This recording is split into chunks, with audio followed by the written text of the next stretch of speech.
Every time I post about the VA loan and using it to house hack, which is where you either like live in one bedroom and rent the rest, or live in one unit of a fourplex and rent the other 3 units, people comment scam, because they seem to think that by having a primary residence, which you do have to use the VA loan to buy a primary residence, you're not allowed to rent other spaces, and you absolutely are. You just have to live in it as well. And then I get the people who are in my comments trying to convince you to commit mortgage fraud, and they're like, hey, you just have to intend to occupy it, and then maybe you put some mail there and you never actually live in the house and nobody's ever going to know. And boy, is that scary to think that there are people who genuinely want you to try to commit mortgage fraud, which is a $10,000 felony fine for a house. Like, no property's worth that. So there's all these gurus who try to sell you all this bullshit online. There's another guy who said he's bought an $800,000 house. It went up to $1.1 million in value, so now he's a millionaire. And I'm like, no, that's not how that math works. And then there's all the guys who say, I have a house that cost me $5,000 and I make $7,000 in rent, so I have $2,000 in cash flow. And I'm like, no, you still got taxes and insurance and turnover and tenants and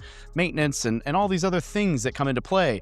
And so I just want to throw out there that we're not the community that's going to fluff our numbers to lie to you. We're not the community that's going to talk you into committing mortgage fraud because you might get a little bit better return if you don't get caught. We're not the community that's going to lie to you and say if you sell your house to an LLC or to a trust, you don't own it anymore and you can reuse your benefits. We're the community that's going to be honest and tell you that maybe this isn't the quick, easy, fast button, like amazing, sounds too good to be true because it is too good to be true way to get financial freedom. Maybe this is just the real, tried, true way that if you're consistent and you make the simple steps day after day, you'll get to your goals faster than everyone else who tried to shortcut it. So if you want to be around an authentic group of service members and vets who genuinely care about your success and want to help you succeed, shoot me a message or comment War Room down below and we'll reach out. But either way, I hope you just avoid all the nonsense out there and stay true to real, tested methods and don't buy into the hype because it's gonna fuck you.